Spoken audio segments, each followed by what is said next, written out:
Disclaimer. In pure journalistic approach, I strive to tell an objective account of the places I visit. In this video, I will use the name Derry to identify and respect the people who didn't want to be ruled by the colonization, Protestants, and British Empire. Londonderry will be used to identify the people in the Protestant British-built town, literally 5 meters away from the city of Derry.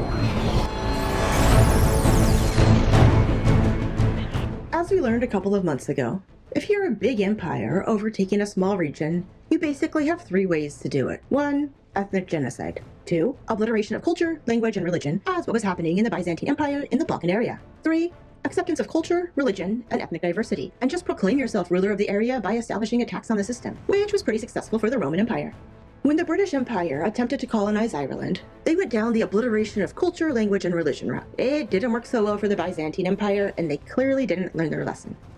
The Irish, who were proud of their Gaelic history, language, and both pagan and Catholic religions, didn't take too well to this British colonization. In the early 1900s, they organized under the Irish Republic Army, and a civil war was fought, freeing a huge part of Ireland from British rule in 1922. As we know today, there's still a small part of Ireland under British rule, and thus the IRA still persists. The IRA stood mainly for 3 things: jobs for everyone, regardless of someone's language, religious preference, or place in the caste system, houses and shelter for residents, and of course, food and voting for everyone. Work, shelter, and food are 3 things that a socialist government, and any human government, generally helps to provide for her citizens. And one that the British Empire, which is and was significantly a large constitutional monarchy with an economic and ethnic encouraged caste system, didn't provide for the non-Protestant inhabitants of Ireland. From 1922 to the early 1960s, the IRA continued to recruit volunteers into their plight to remove the unwanted British from the island.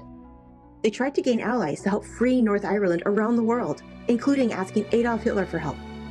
Additionally, there were some pretty violent demonstrations the IRA performed in England to get the attention of the world as a cry for help to free their tiny island of the British colonization.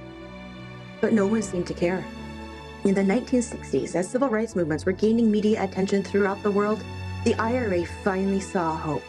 An opportunity to gain momentum for their plight for freedom, to rejoin the Irish Republic together once again.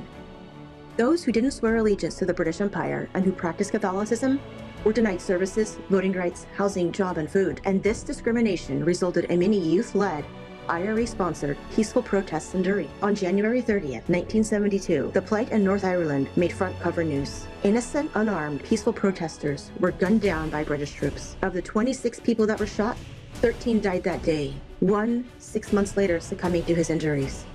8 of these people were under the age of 20, all of them unarmed.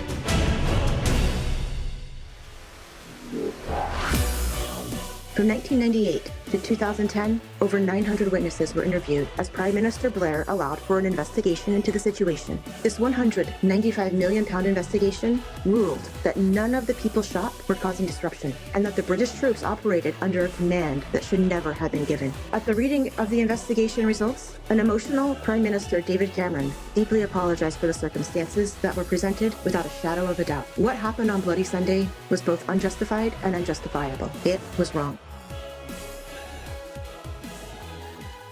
Now, I know in Western media, the IRA is painted as a pretty horrific thing, a violent organization, borderline terrorist group, doing random nefarious activities. But are they? Does the British Empire really belong in Ireland?